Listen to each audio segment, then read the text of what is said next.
Makeup వేసుకోవాలా వద్దన్నది personal అండి. చాలామంది ఉంటారు వాళ్ళకి బాగా మంచిగా అలవాటు, చక్కగా ఎక్కడికైనా వెళ్తే చక్కగా మాయిశ్చరైజర్ రాసుకోవాలి, ఫౌండేషన్ వేసుకోవాలి, పౌడర్ రాసుకోవాలి అన్నది ఉంటుంది. వేసుకోవచ్చు. దానివల్ల స్కిన్లో వెళ్ళిపోయి అది బ్లడ్ సర్క్యులేషన్లోకి వెళ్ళిపోయి బేబీ మీద ఎఫెక్ట్స్ అన్నది ఏమి ఉండదు. చాలా జింక్ ఆక్సైడ్ కానీ మెగ్నీషియం ఆక్సైడ్ ఇలాంటి సౌందర్య ఉత్పత్తులు ఇలాంటి ఉంటే కనుక అలాంటివి అవాయిడ్ చేసుకోవడం ఆల్వేస్ బెటర్.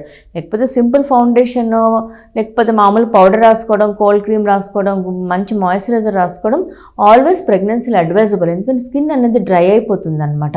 కొంచెం వాటర్ కంటెంట్ తగ్గిన స్కిన్ అనేది డ్రై అయిపోయి వాళ్ళకి దురదలు వస్తాయి. అలాంటప్పుడు మంచిగా మాయిశ్చరైజర్, బాడీ లోషన్స్, మంచి మాయిశ్చరైజర్ రాసుకోవడం ఆల్వేస్ హెల్ప్ఫుల్.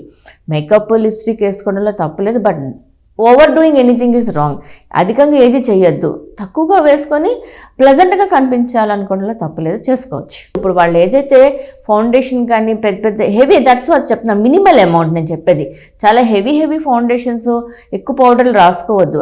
ఇంకోటి ఏంటంటే మనకి ఆ స్కిన్ పోర్స్లోంచి బ్లడ్ స్ట్రీమ్లోకి అన్నది ఫౌండేషన్ క్రీమ్స్ కానీ ఈ పౌడర్స్ కానీ వెళ్ళదు.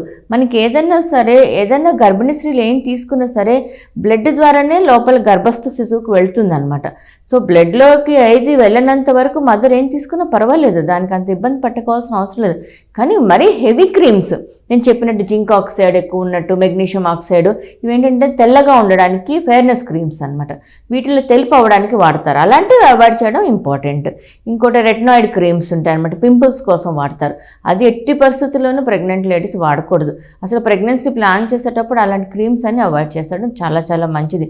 ఎందుకంటే అవయవాలు తేడాగా ఉంటాయన్నమాట. కొన్ని అవయవాలు ఫామ్ అవ్వవు, పెరగవు ఆ రెటినాయిడ్ క్రీమ్స్ వాడడం వల్ల. డర్మటాలజిస్ట్ యూజువల్గా ప్రిస్క్రైబ్ చేస్తారు ఆ క్రీమ్స్ని. వాళ్ళు ముందే చెప్తారు, ఈ క్రీమ్ మీరు రాసుకుంటున్నప్పుడు ప్రెగ్నెన్సీ అస్సలు ప్లాన్ చేయొద్దు అని. ఆ క్రీమ్ ఆపేసిన తర్వాత 3 నెలల తర్వాత ప్రెగ్నెన్సీ ప్లాన్ చేసుకోవాలి.